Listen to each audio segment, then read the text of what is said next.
আমরা 2018 সালে একটি জাতীয় নির্বাচন হয়েছিল, আপনারা জানেন। সেই নির্বাচনে বিএনপি, জামাত সহ সকল যারা ফ্যাসিবাদ বিরোধী ছিল কেউ কিন্তু সেই নির্বাচনে যেতে চেয়েছিল না, কিন্তু ইসলামী আন্দোলন তারা কিন্তু ওই নির্বাচনে বৈধতা দিয়েছিল এবং নির্বাচনে যাবে বলে কথা দিয়েছিল। পরবর্তীতে 18 সালে বলেছিল শেখ হাসিনা ধোকায় পড়েছিলাম। সুতরাং এই ধরনের মুখরোচক কথাবার্তা আমাদের আর বলবেন না, শিক্ষার্থীরা শুনতে চায় না।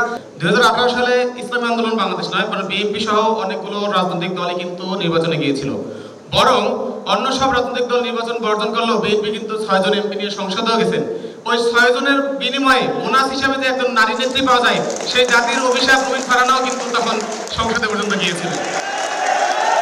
আপনারা দেখেছেন ইতিমধ্যে মারজান ভাই বলেছে যে আমাদের দল অথবা ছাত্র সংগঠন নাকি 90-91 সালে আসার পর থেকে আমরা ডাকসু নির্বাচন বন্ধ করে দিয়েছি। কিন্তু দুঃখের বিষয়, পরিতাপের বিষয়, আমরা 91 সালের পরবর্তী দুইবার আমাদের যে বিশ্ববিদ্যালয় প্রশাসন ছিল তারা কিন্তু ডাকসুর আয়োজন করেছিল এবং ছাত্র প্যানেলও ঘোষণা করেছিল।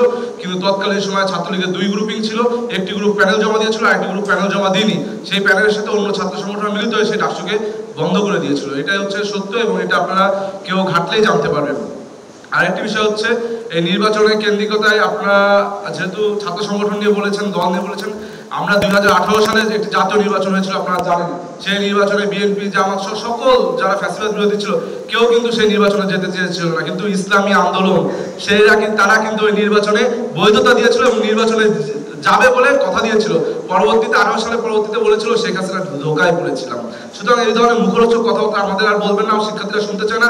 আমাদের শিক্ষার্থীদের আমরা আগামী দিনে ঢাকা বিশ্ববিদ্যালয় কেমন দেখতে চাই, আগামী দিনে ঢাকা বিশ্ববিদ্যালয় একটি অন্তর্ভুক্তিমূলক, একটি ইনক্লুসিভ নিরাপদ ক্যাম্পাসে আমরা বিনির্মাণ করতে চাই। যেই ক্যাম্পাসে আমাদের বিভিন্ন মতের পথের মানুষ থাকবে, কিন্তু দিন শেষে আমরা সৌহার্দ্য সম্প্রীতির একটি ক্যাম্পাস বিনির্মাণ করবো। সবাইকে ধন্যবাদ। আমার বন্ধু তানভীর বাড়ি হামিম, তার প্রতি অনুরোধ থাকবে, ডাকসু জিএস এর মতো এত ভারী এত চমৎকার একটি জায়গায় তিনি এসেছেন, তিনি ইতিহাস সম্পর্কে আরেকটু লেখাপড়া করে আসলে খুব ভালো হয়।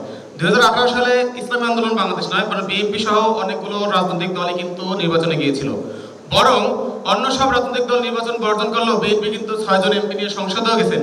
ওই 6 জনের বিনিময়ে মোনাস হিসাবে যে একজন নারী নেত্রী পাওয়া যায়, সেই জাতির অভিশাপ রুমিন ফারহানাও কিন্তু তখন সংসদে পর্যন্ত গিয়েছিলেন।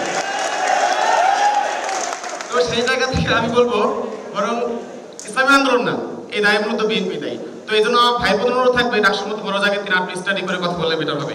আমরা যেটা বলতে চাই যে ডাকসু নির্বাচন আজকের দিন পর্যন্ত আনার জন্য আমরা চেষ্টা করেছি। আমরা ক্যাম্পাসে অনেক দিন অনশন করেছি, অবস্থান কর্মসূচি পালন করেছি, তার মাধ্যমে কষ্ট করে কিন্তু ডাকসু বাস্তবায়ন করতে আমরা বাধ্য করেছি। তখন অনেক সংগঠন তারা ডাকসু চায় নাই, ডাকসুর কথা বলে দাঁত কেলে হেসে উড়িয়ে দিত। এখন তারা এসে অনেক বড় বড় কথা বলে, কিন্তু আমি বলি ডাকসু নিয়ে এসেছি আমরা, ডাকসুর অধিকার বাস্তবায়ন করেও ছাড়বো আমরা ইনশাআল্লাহ।